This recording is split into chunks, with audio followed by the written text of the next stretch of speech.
Seatbelts, everyone! Please let this be a normal field trip. With a Friz? No way! Oh. Cruising on down Main Street, you're relaxed and feeling good. Yeah. Next thing that you know, you're seeing octopus in the neighborhood. Surfing on a sound wave, swinging through the stars. Yeah. Take a left at your intestine, take your second right past Mars on the magic school bus. Navigator nostril, climb on the magic school bus. Make a Plankton too, on our magic school bus. Rock the river of love, on the magic school bus. Such a fine thing to do. So strap your bones right to the seat. Come on in and don't be shy. Just to make your day complete. You might get baked into a pie on the magic school bus. Step inside, it's a wilder ride. Come on, ride on the magic school bus.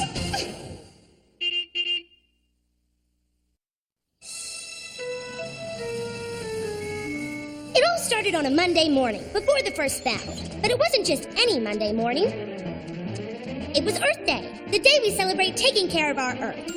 We'd ordered a surprise Earth Day present for Ms. Frizzle from the Rainforest Rentals catalog, and we were waiting for it to arrive. Mail order? Ha! I call it fail order. Miss Frizzle will be here any minute. Meanwhile, Tim was seriously stuck on his essay assignment. What does Earth Day mean to you? What does Earth Day mean? Well, to me, Earth Day means thinking about how animals and plants all live together, like those squirrels and that oak tree. That's great, Phoebe, but I don't know what that means, so it can't mean that to me, if you know what I mean. Hey guys, the present's here! It's Earth Day. Do you know where your teacher is? Good morning, class. Happy Earth Day, Miss Frizzle! And happy Earth Day to all of you. Earth Day, oh, my favorite holiday. We know. So here's a little Earth Day present, Miss Frizzle, from us to you. A present? For me? Oh, you shouldn't have. Why, thank you, Liz. Congratulations, Ms. Frizzle. You have rented a tree in the rainforest. You are helping to preserve all rainforest plants and animals. What a worthwhile gift. Wait, there's more. Oh, my! My very own cocoa tree. How did you know? We know that cocoa trees make cocoa beans, and cocoa beans make chocolate. Oh, my favorite thing on earth. What a day. And listen to this. As a cocoa tree renter, you are entitled to all the cocoa beans your cocoa tree produces for 1 year. And here's your first shipment of cocoa beans. Open it! Mm-hmm. That's it? One measly shriveled Cocoa bean. We've been had. Look, there's a note. Due to circumstances beyond my control, your cocoa tree is temporarily experiencing a cocoa bean shortage. Signed, Inspector 47. A temporary cocoa bean shortage? What's that supposed to mean? It means no cocoa beans. But why? Things don't happen without a reason. Ah, a meaningful point, Tim. I knew that look. I didn't even have to ask, but I did. Miss Frizzle, where are you going? Ah, to the rainforest. Where else? Before the Pledge of Allegiance was pledged, we were on our way to the rainforest to untangle the web of mystery that surrounded the missing cocoa beans.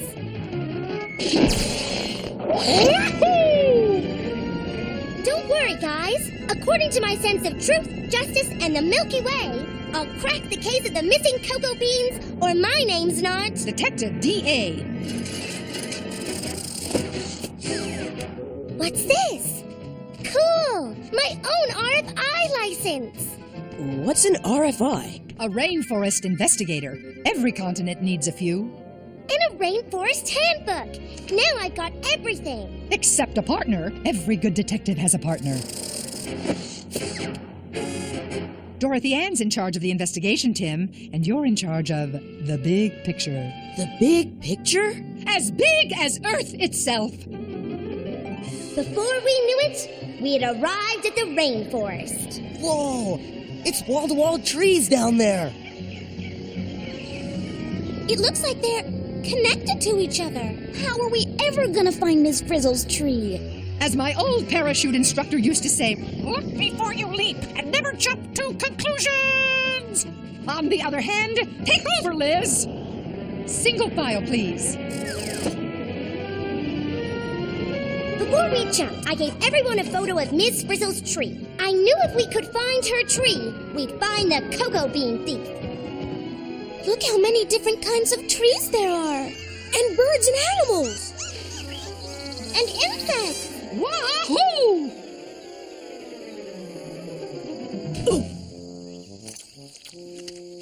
Excuse me, guys. Have you seen this tree? Is that a no?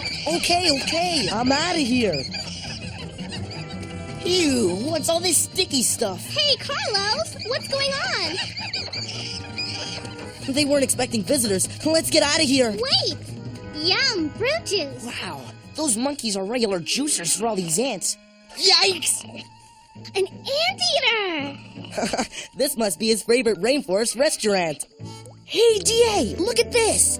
There's more than just cocoa trees in the rainforest. There are tons of fruit trees. And if we're looking for suspects, what about these guys? Maybe they like cocoa beans too. I figured Tim was barking up the wrong tree, so I had to set him straight. Listen, partner, we're looking for this tree and a suspect named Inspector 47. Okay? Well, yeah. But to get the big picture, maybe we need more info. DA! We've got a match! There's the Frizz's tree! It's your cocoa tree, all right, Ms. Frizzle. Oh, it's beautiful. I just want to hug it. Sorry, Ms. Frizzle, you can't touch a thing. According to my handbook, we've got a dust for fingerprints. And according to this picture, the tree should be covered with pods. But it's not. There's only flowers. How come? There's no sign the pods have been picked. It's as if the cocoa tree just stopped making them. No pods, no beans. But the tree is healthy. Just look at all these flowers. So what's going on? Help!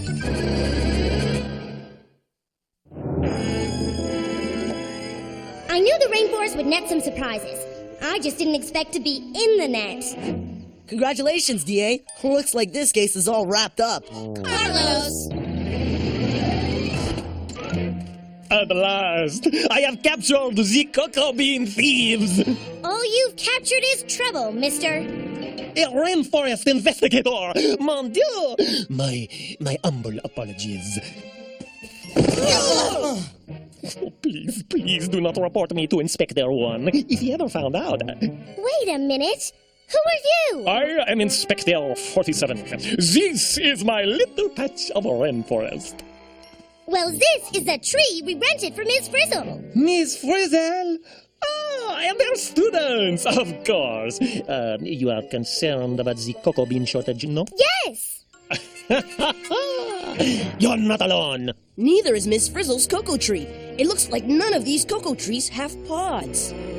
Well, they used to, but for some reason, all of the pods have gone poof. That is the bad news. But the good news is, all the mud wallows have also gone poof. Mud wallows? Ouais. Patches of filthy mud filled with the little pools of disgusting water. Not only that, I have gotten rid of the horrible bugs and the pesky peccaries. Look, Inspector, we didn't come down here to study mud-free, bug-free, peccary-free zones. We came to crack the case of Miss Frizzle's missing cocoa beans. Un moment. Inspector 46. Inspector 46? Yes, Inspector 46. My neighbor is madly jealous of my bug-free, peccary-free, mud-free place of work. So he put the curse on my cocoa trees. That is why they no longer produce the cocoa beans. J'accuse Inspector 46. J'accuse! I wonder if the bugs and peccaries could have something to do with the missing cocoa beans. Stick to the facts, Tim, just the facts. This is about cocoa beans, period. But the question still remains. What would cause healthy cocoa trees to stop making pods? Hey, you guys! Over here! A hummingbird with pollen on its beak. Isn't he cool? Look how he just fits inside the flower. Where's he going? Well, as my cousin Bee always says, pollen's gotta travel for its wonders to unravel. Okay, So the hummingbird carries pollen from flower to flower, pollinating them so they turn into seeds or fruits or bean pods. Maybe the flowers on Miss Frizzle's tree didn't get pollinated. No pollination, no pods, no beans. That's it. This is a case of missing pollen, and I'm going to prove it. Sorry, DA. No pollen missing here. This cocoa flower's making plenty of it. Okay, so I was wrong. Then suddenly, the case opened up like a flower to a bee. I think it's going to pollinate Miss Frizzle's tree. No way, Arn. This bee's too big to get into a cocoa tree flower. If the bee's too big, then it must be a really tiny insect that carries pollen between the flowers of cocoa trees. So, where are they? Faster than you can say Earth Day, the case of the missing beans had turned into the mystery of the missing insects. And to find the insects, we had to find a cocoa tree with pods. You are now leaving the mud-free zone. Beware of the peccaries, the bugs, and the filthy mud. Man, Inspector 47 sure's got a thing about mud. And I've got a hunch it has something to do with the missing cocoa beans. A connection worth detection, Tim. But, Miss Frizzle, what could mud possibly have to do with cocoa beans? Besides, we're searching for teeny insects. Is it just me, or are we about to get down and muddy with a Pack of peccaries! Watch out!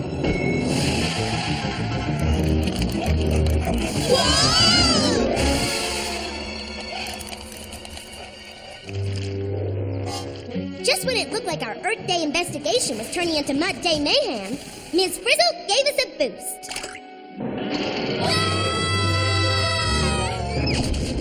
Now that's what I call springing into action. Whoa, look at all these cocoa trees. And they're loaded with pods. And real live cocoa beans. And where there's a working cocoa tree, we should find our missing insect.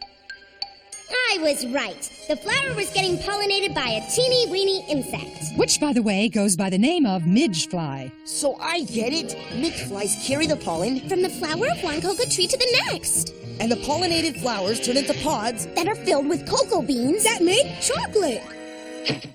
Get the picture, Tim? Got it, Miss Frizzle. It's all in here. Hey, where'd the water come from? Up there, What's that? a bromeliad. Need to take a closer look? Check it out. You're not gonna believe it. There's a whole world of life going on here. There's a slug drinking water, an iguana taking a bath, a frog laying eggs, and the eggs hatching into tadpoles. All in the same plant? Yeah, it's like they're all part of the same tiny world, living, eating, and hatching in this one little pool of water. But unlike these midge flies, it's got nothing to do with our cocoa trees. If we could get these midges back to Miss Frizzle's tree, our problem's solved. Hold it, DA. What happens when those midges die? We'll be right back where we started. Could the picture be a little bigger than you thought, D.A.? No way! The solution to this mystery is the midges. I'm sure of it. But DA, don't you want to know why the midges disappeared? Yeah, things aren't always what they seem, like this bromeliad. It's not just a plant, it's a pond of water, too. And things live in water. Take away the pond, and the slug, the frog, and the insects would all disappear! Tim! Ugh, what Earth Day means to me. Welcome to Mudville, Tim. Mudville, this is Bugville. DA, quick, your magnifying glass. Just as I suspected, a mud wallow for the peccaries is also home sweet home for the midge flies. You're right. It seems that watery mud wallows are the perfect place for laying eggs, hatching larvae, and raising midges. The plot and the mud thickens. I told you mud had something to do with it. Inspector 47 got rid of the peccaries, which got rid of the mud wallows, which got rid of the insects, which got rid of the cocoa pods, because the cocoa flowers never got pollinated. Then Inspector 47 is our culprit after all. But how did he get rid of the peccaries? I think he missed a few. Peccaries stampede! Nothing like a pack of peccaries to place us in a perilous predicament. One thing about going on a field trip with Ms. Frizzle, we could always count on a hands-on experience. Whoa! Hey! Thank you! pursue those peccaries. Anything in your handbook about how to stop a stampeding peccary?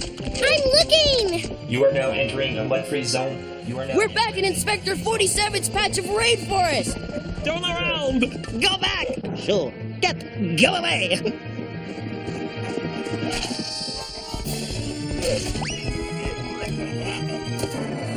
Whoa! Tim, come back!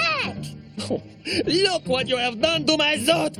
I will not allow those filthy animals in my patch of the rainforest! Those filthy animals, as you put it, are just what your cocoa trees need to make cocoa beans. Of course. It is the peccaries who make the cocoa beans. She is not only a rainforest investigator, she is a comedian. We'll see who has the last laugh, Inspector.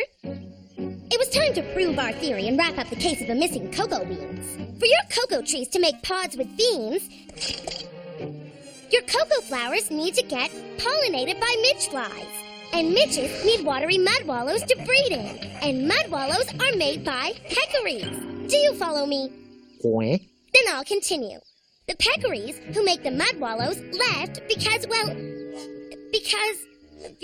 Whoa, Nellie Bell!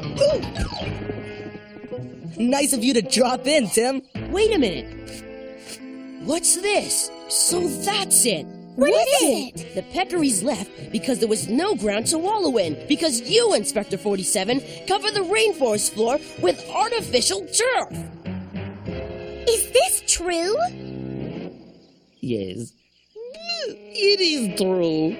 But how was I to know a little artificial turf would ruin my cocoa trees? That's because you didn't know that you were messing up the big picture. Pardonnez-moi?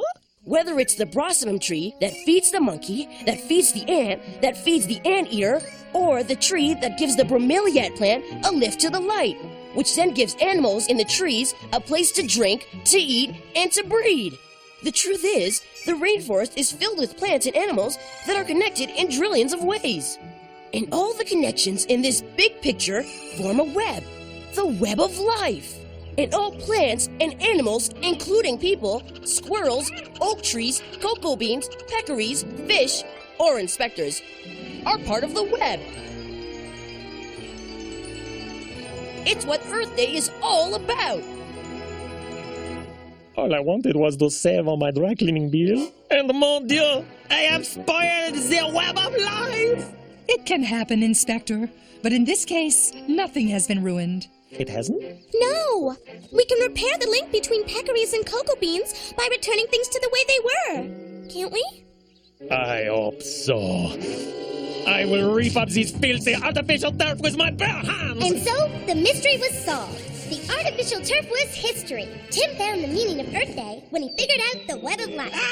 And Inspector 47 begged for a pardon from the peccaries. Come back, my pretty peccaries! I have a beautiful mud wallow just for you! The web must be restored! Soon! It was a happy Earth Day after all.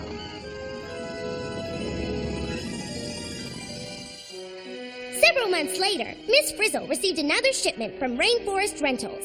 All right! Yeah! Look at all those cocoa beans! There was a note from Inspector 47. Due to circumstances beyond my control, your cocoa tree has produced a bumper crop of cocoa beans.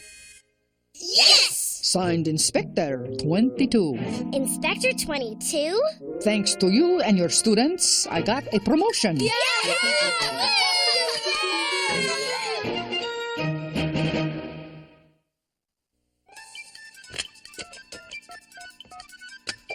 Is this the magic school bus? Is this the magic school bus? Magic school bus? Magic the magic school bus? Magic school bus? Magic school bus? Magic school bus? Magic school bus? I want the magic school bus! I want the magic school bus! Thanks, Liz. Now, give me all your sevens. Hey, come back here. I was winning. Hello, Magic School Bus. Producer speaking. First, I want to know what happened to all those cocoa beans. We're roasting them now. Roasting them? Yep. We're making our own chocolate, and roasting the beans is the first step. Anything else? Yes. At the beginning of the show, you showed some squirrels in an oak tree. But you never talked about how they're connected. Good point. The squirrel that buried the acorn was storing food, but squirrels don't dig up all the acorns they bury. Oh, so they also plant seeds for new oak trees. Exactly. I'm glad you brought that up. It's not only the rainforest which depends on the web of life. Everywhere, even in my backyard, there are relationships like that going on right now. How right you are. Thanks for calling. You're welcome. Okay, Liz, how's the chocolate coming? Magic School Bus. How about shedding some light on my midge problem? And what midge problem might that be? Well, if there were pools of water up in those bromeliad plants, and the midges needed a watery place to breed, why didn't they just breed into bromeliads? Good question. In real life, there are usually more ways for things to happen, but we wanted to keep it simple. Well, you sure kept it simple and silly when it came to Inspector 47. How do you mean? He was the lamest, most overdone, phony baloney official I've ever seen. I mean, he was straight out of a cartoon. Could you hold on for a second? Hello? I heard that comment. Would you like to talk to the young man? Absolutement. Are you calling me a cartoon? Well, that's what you are. Who would run around the rainforest in a white suit, talking like this? I would, and I do. And however you look at it, you and I are connected by the web of life. Yeah? But we won't be connected by telephone if I hang up.